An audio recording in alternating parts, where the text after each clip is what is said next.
Lunch के समय school के गेस्ट रूम में बैठा समर बेसब्री से अपनी दोनों बेटियों का इंतजार कर रहा था। आज वह उन्हें अपनी होने वाली पत्नी शिखा से मिलवाना चाहता था। कल वह शिखा से शादी करने वाला था। वह शिखा की तरफ प्यार भरी नज़रों से देखने लगा। उसे शिखा बहुत ही सुलझी हुई और खूबसूरत लगती थी। शिखा के लंबे स्ट्रेट बाल, आंखों में शरारत, दूध सा गोरा रंग और चाल ढाल तथा व्यवहार में झलकता आत्मविश्वास। शिखा के आगे नेहा उसे बहुत साधारण लगती थी। वह एक घरेलू महिला थी। नेहा से समर की अरेंज मैरिज हुई थी। शुरू शुरू में समर ने नेहा से भी प्यार करता था, पर समर की महत्वाकांक्षाएं काफ़ी ऊंची थी। उसने अपने करियर में तेजी से छलांग मारी। वह आगे बढ़ता गया और नेहा पीछे छूटती गई। समर ने शहर बदला, नौकरी बदली और इसके साथ उसकी पसंद भी बदल गई। नई कंपनी में उसे शिखा का साथ मिला। तब उसे समझ आया कि उसे तो एक बला की खूबसूरत लड़की अपना जीवन साथी बनाने को आतुर है। और कहाँ वह गंवार उसकी नज़रों में नेहा के साथ बंधा पड़ा है। बस यहीं से उसका रवैया नेहा के प्रति बदल गया था और 1 साल के अंदर ही उसने खुद को नेहा से आज़ाद कर लिया था। पर वह अपनी दोनों बेटियों के मोह से आज़ाद नहीं हो सका था। दोनों बेटियों में भी अभी उसकी जान बसती थी। उसने शिखा को अपने बारे में सब कुछ बता दिया था और अब दोनों कोर्ट मैरिज कर हमेशा के लिए एक दूसरे के होने वाले थे। पर इससे पहले शिखा ने ही इच्छा जताई कि वह उसकी बेटियों से मिलना चाहती है। इसीलिए आज दोनों बच्चियों से मिलने उनके स्कूल आए थे। समर अक्सर स्कूल में ही अपनी बेटियों से मिला करता था। तभी 4 नन्ही नन्ही आंखों ने दरवाजे से अंदर झांका तो समर दौड़कर उनके पास पहुंचा और उन्हें सीने से लगा लिया। 11 साल की माला थोड़ी समझदार हो चुकी थी, जबकि 6 साल की गुड़िया अभी नादान थी। समर ने उन दोनों को शिखा से मिलवाते हुए कहा, देखो बच्चों, आज मैं आपको किनसे मिलवाने वाला हूँ। ये कौन है? इनके बाल कितने सुंदर हैं, गुड़िया ने पूछा।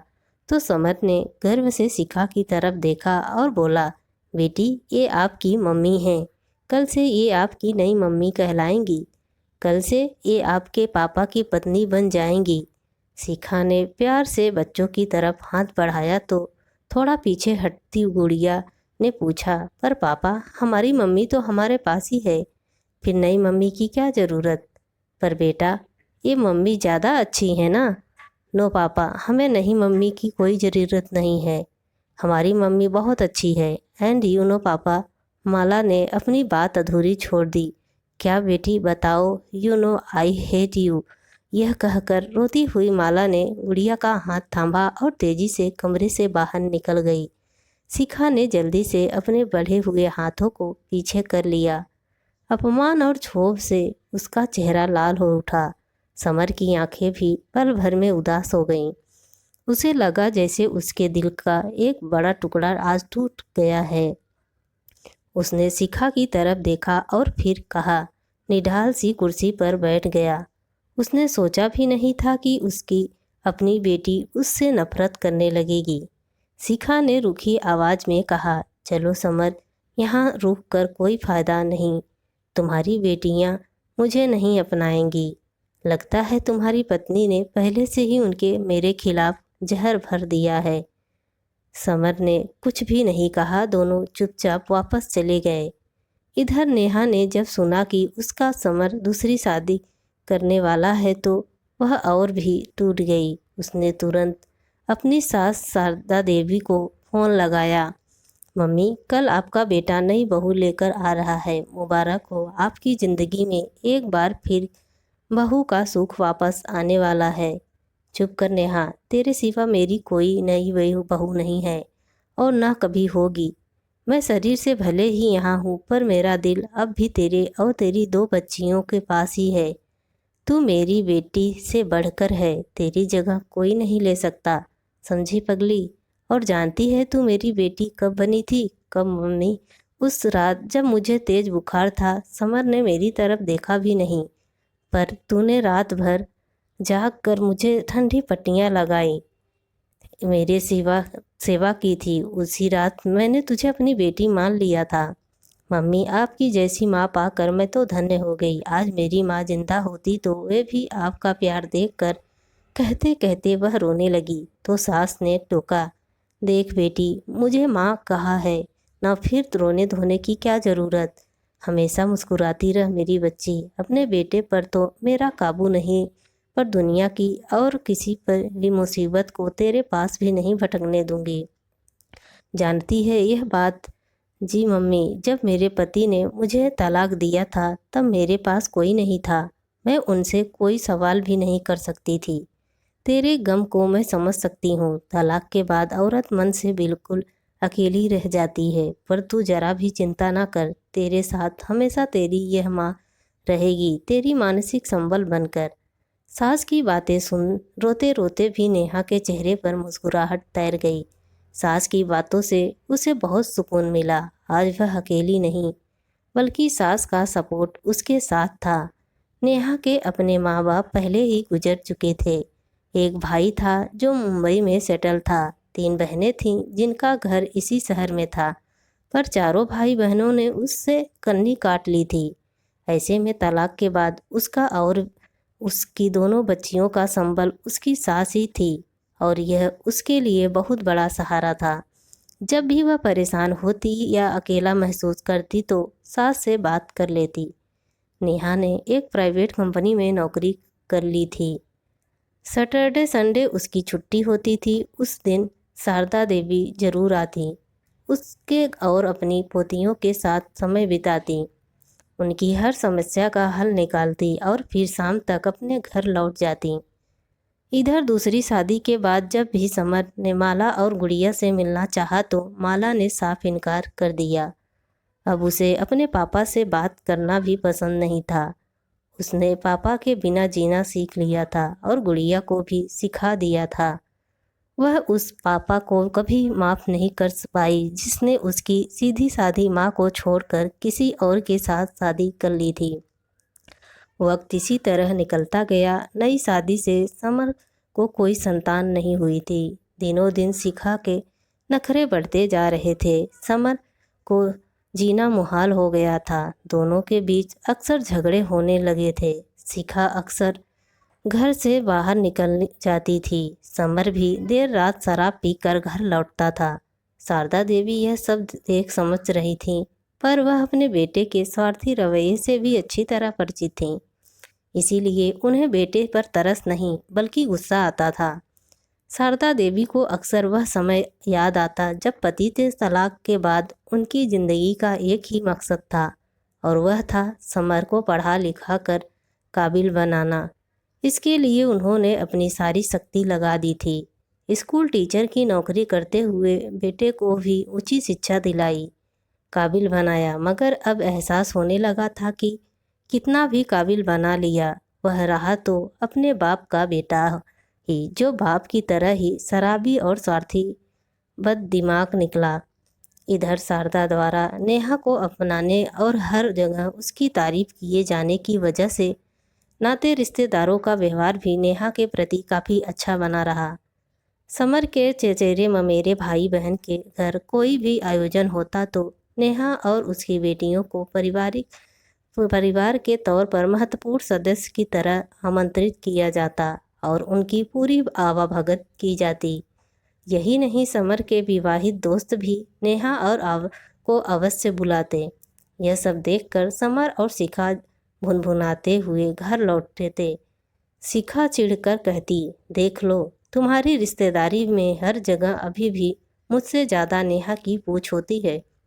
लगता है जैसे मैं ज़बरदस्ती पहुंच गई हूँ। तुम्हारी माँ भी जब देखो नेहा और उसकी बेटियों से ही चिपकी रहती हैं। समर समझाने के लिए इस लिहाज से कहता, बुरा तो मुझे भी लगता है, पर क्या करूँ शिखा, नेहा के साथ मेरी बेटियां भी हैं ना, बस इसीलिए चुप रह जाता हूँ। एक दिन तो हद ही हो गई। समर के एक दोस्त के बेटे की बर्थडे पार्टी थी। आयोजन बहुत शानदार रखा गया था। समर के सभी दोस्त वहाँ मौजूद थे। समर ने इधर उधर नजरें दौड़ाई, उसे नेहा कभी दिखाई नजर नहीं आई। समर ने चैन की सांस लेते हुए शिखा को कोहनी मारी और बोला, शुक्र है आज नेहा नहीं है। शिखा मुस्कुराकर बच्चे को गिफ्ट देने लगी। तभी दरवाजे से नेहा और उसकी दोनों बेटियों ने प्रवेश किया। नेहा ने खूबसूरत सी बनारसी साड़ी पहन रखी थी और बाल खुले छोड़े थे। उसके आकर्षक व्यक्तित्व का सबका ध्यान अपनी तरफ खींच लिया। शिखा जल भून गई और समर पर अपना गुस्सा निकालने लगी। कुछ देर बाद जब पार्टी उफान पर थी तो समर किनारे पर खड़े अपने दोस्तों के ग्रुप को ज्वाइन करता हुआ बोला, यार यह थोड़ा अजीब लगता है कि तुम लोग अब तक हर आयोजन में नेहा को ज़रूर बुला लेते हो। तुम लोग जानते हो ना कि मैं नेहा से अलग हो चुका हूँ, अब उसे बुलाने की क्या ज़रूरत। एक दोस्त गुस्से में बोला, क्या बात कह दी यार तू, अलग हुआ है भाभी से, पर हम तो अलग नहीं हुए हैं ना। उनसे हमारा जो रिश्ता था वह तो रहेगा ही ना। पर क्यों रहेगा जब वह मेरी पत्नी ही नहीं। तो तुम लोगों की भी भाभी कैसे हुई, समर ने गुस्से में कहा तो एक दोस्त हंसता हुआ बोला, ठीक है यार, भाभी नहीं तो दोस्त ही सही। यही मान ले कि अब एक दोस्त की हैसियत से हम सब उन्हें बुलाएंगे। रही बात तेरी तो ठीक है, तेरी वर्तमान बीवी यानी शिखा को भी हम न्योता भेज दिया करेंगे, मगर नेहा को नहीं छोड़ेंगे, समझा। इस बात पर काफ़ी देर तक उनके बीच तू मैमा होती रही। शिखा पास खड़ी सब कुछ सुन रही थी। अंदर ही अंदर उसे नेहा पर गुस्सा आ रहा था। उसे महसूस हो रहा था जैसे नेहा उसकी खुशियों के आड़े आ रही खड़ी हो जाती है। समर उसके बीच कहीं न कहीं नेहा अब भी मौजूद है। घर लौटते समय भी पूरे रास्ते शिखा हमेशा की तरह समर से लड़ती झगड़ती रही। एक दिन शनिवार को जब शारदा देवी बहू और पोती के साथ थीं तो दोपहर में उछलती कूदती माला घर में घुसी। आते ही उसने माँ और दादी के पैर छुए। नेहा ने खुशी की वजह पूछी तो माला खुशी से चिल्लाई, मम्मा मेडिकल इंट्रेंस टेस्ट में मेरे बहुत अच्छे नंबर आए हैं और मुझे यहाँ के सबसे बेहतरीन मेडिकल कॉलेज में दाखिला मिल रहा है। सच बेटी, दादी ने खुशी से पोती को गले लगा लिया।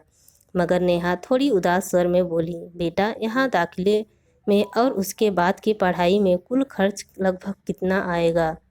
अब माला भी सीरियस हो गई थी। सोचते हुए उसने कहा, मम्मा मेरे ख्याल से लगभग 2-2.5 लाख रुपए तो लग ही जाएंगे, इससे ज़्यादा भी लग सकते हैं। पर बेटा इतने रुपए मैं कहाँ से लाऊंगी।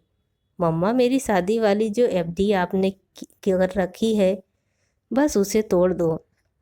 पागल है क्या। नहीं नेहा, तू ऐसा कुछ नहीं करेगी, पढ़ाई का खर्च मैं उठाऊंगी, माला शारदा देवी ने कहा। पर कैसे मम्मी, आपके पास इतने रुपए कहाँ से आएंगे।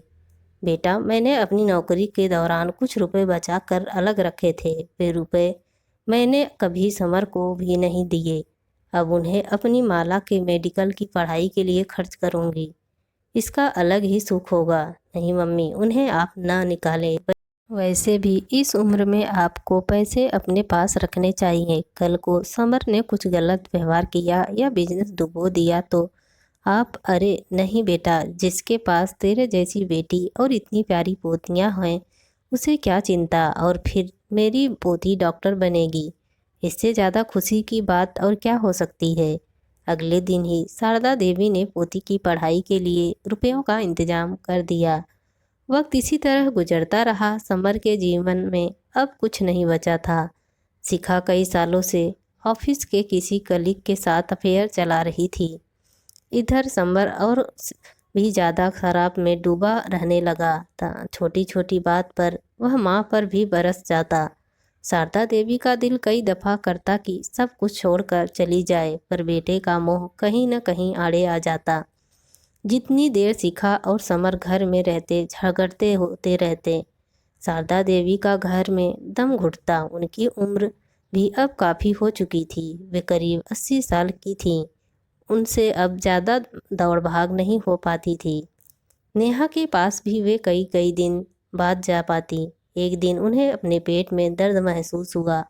यह दर्द बार बार होने लगा। एक दिन शारदा देवी ने बेटे से इसका जिक्र किया तो बेटे ने अपेक्षा से कहा, अरे आप माँ, तुमने कुछ उल्टा सीधा खा लिया होगा। वैसे भी इस उम्र में खाना मुश्किल से पचता है। पर बेटा, यह दर्द कई दिनों से हो रहा है। कुछ नहीं माँ, बस गैस का दर्द होगा, तू अजवाइन फाँक ले, कहकर समर ऑफिस के लिए निकल गया। अगले दिन भी दर्द की वजह से शारदा देवी ने खाना नहीं खाया, पर समर को कोई परवाह न थी।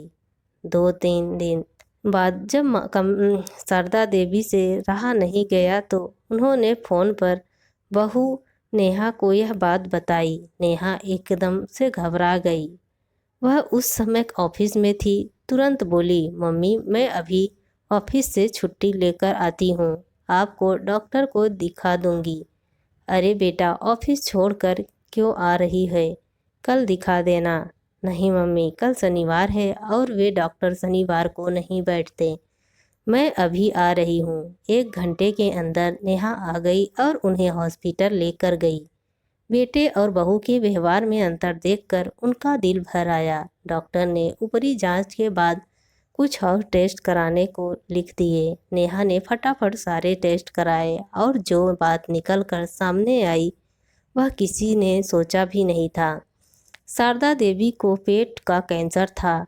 डॉक्टर ने साफ साफ बताया कि कैंसर अभी ज़्यादा फैला नहीं है, पर इस उम्र में ऑपरेशन करना ठीक नहीं रहेगा। कीमोथेरेपी और रेडिएशन से इलाज किया जा सकता है। नेहा ने तुरंत अपने ऑफिस में 15 दिनों की छुट्टी की अर्जी लगा दी और सास की तीरमदारी में जुट गई। माला ने भी अपने संपर्कों के द्वारा दादी का बेहतर इलाज कराना शुरू कर दिया। कीमोथेरेपी लंबी चलनी थी, सो नेहा ने ऑफिस ज्वाइन कर लिया, मगर उसने कभी सास को अकेला नहीं छोड़ा। उसकी दोनों बेटियों ने भी पूरा सहयोग दिया। समर 1-2 माह से मिलने आया, पर कुछ मदद की इच्छा भी नहीं जताई। नेहा सास को कुछ दिनों के लिए अपने घर ले आई और दिल से सेवा सत्कार करती रही। अब शारदा देवी की तबीयत में काफ़ी सुधार था।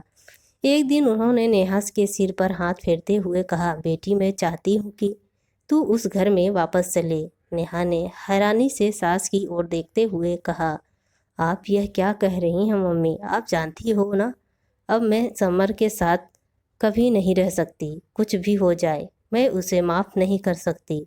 पर बेटा, मैंने कब कहा कि तुझे समर के साथ रहना होगा? मैं तो बस यही चाहती हूँ कि तू अपने उस घर में वापस चले। पर वह घर मेरा कहाँ है मम्मी? वह तो समर और शिखा का घर है। मैं उनके साथ यह संभव नहीं। मम्मी बेटा, वह घर समर का नहीं, तू भूल रही है। वह घर तेरे दिया ससुर ने मेरे नाम किया था। उसे 2 मंजिले खूबसूरत बड़े से घर को बहुत प्यार से बनवाया था उन्होंने, और अब उस घर को मैं तेरे नाम करना चाहती हूँ। नहीं मम्मी, इसकी कोई ज़रूरत नहीं है। समर को रहने दो उस घर में। मैं अपने किराए के घर में ही खुश हूँ। खुश है पर मैं खुश नहीं। बेटा, मुझे अपने घर में रहने की इच्छा हो रही है, पर अपने बेटे के साथ नहीं, बल्कि तेरे साथ। मैं तेरे आगे हाथ जोड़ती हूँ, मुझे उस घर में ले चल। वहीं मेरी सेवा करना। उसी घर में मेरी पोतियों की बारात आएगी। मेरा यह सपना सच हो जाने दे बेटा। नेहा की आंखें भीग गई। वह सास को गले लग कर रोने लगी। सास, तू अपना कोई और ठिकाना ढूंढ ले, मेरा घर खाली कर दे। यह तू क्या कह रही है माँ? घर खाली कर दूँ? पर क्यों? क्योंकि अब उस घर में मैं नेहा और अपनी पोतियों के साथ रहूँगी। अच्छा, तो नेहा ने आपके कान भरे हैं? भड़काया है तुम्हें? नहीं समर, नेहा ने कुछ नहीं कहा। यह तो कहना है, सालों से तुझे उस घर में रखा, अब नेहा को रखना चाहती हूँ। तुझे बुरा क्यों लग रहा है? यह तो होना ही था। इंसान जैसा करता है वैसा ही भरता है ना बेटे। तुम दोनों पति पत्नी तब तक अपने लिए कोई किराए का घर ढूंढ लो, और हाँ, थोड़ा जल्दी करना। इस रविवार मुझे नेहा और पोतियों के साथ अपने घर में शिफ्ट होना है। बेटे, अपना फैसला सुनाकर शारदा देवी ने फ़ोन काट दिया और नेहा की तरफ देखकर मुस्कुरा पड़ी। दोस्तों, आप सबको यह स्टोरी कैसी लगी प्लीज़ कमेंट करके ज़रूर बताएं।